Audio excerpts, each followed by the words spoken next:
uh, and the opportunity to help kids go to college. And so, whenever we have a graduate who is here to talk about a book that is near and dear to our hearts, then that is very special. And so, Tanya is an author who's not writing about herself, which is so amazing, but she's writing about a very important cause for corporate careers with African Americans, about someone that empowered her. And so, Tanya, let's hear all about it. And welcome, welcome, welcome to the Discover Brightside show. Well, thank you, Claire.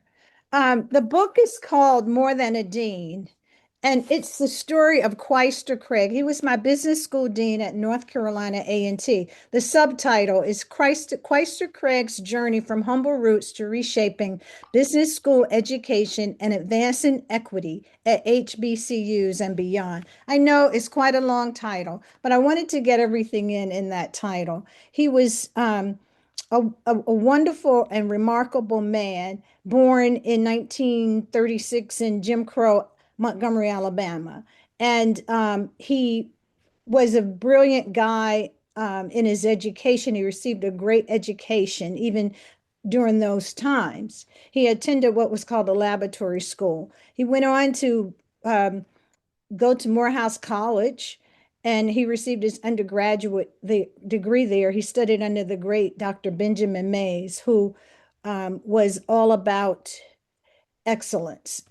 So he had excellence in his primary and secondary education. It was reinforced at Morehouse College, and then he moved on to Atlanta University to get his MBA after not being able to get a corporate job that he had learned about reading the newspapers with his friends when he was at Morehouse. But when he graduated in 1957, corporate America wasn't quite open. So he became a business school educator at historically Black colleges and universities by default because he couldn't get a corporate career. So he worked at South Carolina State University and then moved on to Lincoln University, where he spent 10 years and really found himself. I write about a part of the book that I call the first part is growing up little bro, and the second part is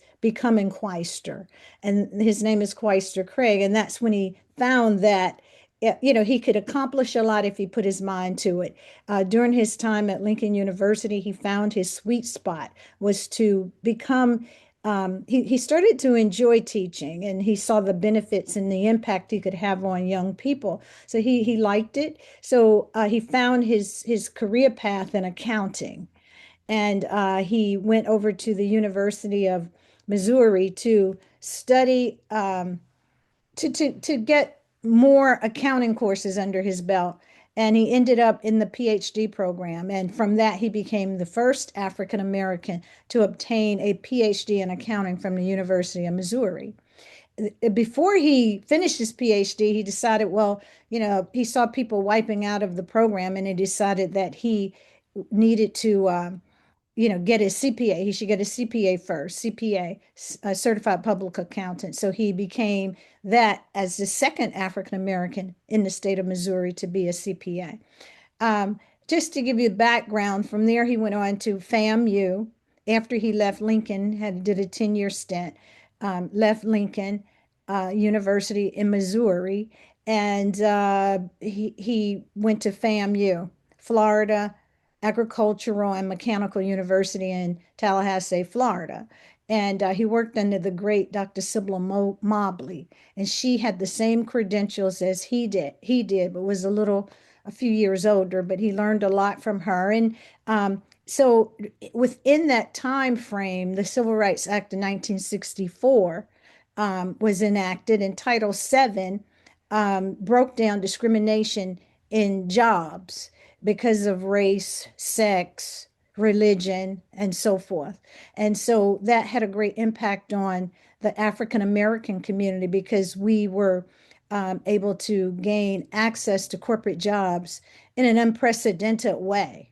So Dean Craig's credentials were right on time because the Black colleges had to develop their business programs. They had not been developed because there were no career opportunities in them.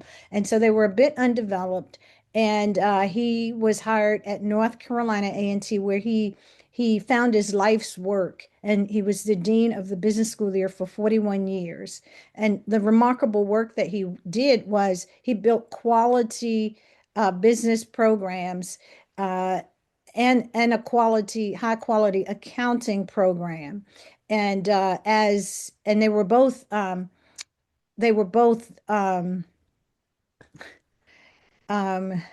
They inspired you, yeah, and you he became an did. accountant too. So Absolutely. They were both accredited by the AACSB, which is the International Organization for Accrediting Business Schools Worldwide, one of them. And from that, he was more than a dean. I named the book More Than a Dean because he was more than a dean. He cared about his students. So he hired his faculty not only to meet the accreditation standards, but he said to me he wanted to know that he tried to hire faculty that had a heart for his students. And he infused his culture. He created a culture at the business school and infused that into the faculty that he hired so that everyone knew that they needed to prepare students not only for jobs in corporate America, but to be competitive in those positions. So yes, he did influence me. I, I am from North Carolina, a small town, and I became a CPA. He introduced me to the CPA profession and inspired me to get a CPA license, which is the top credential in the field.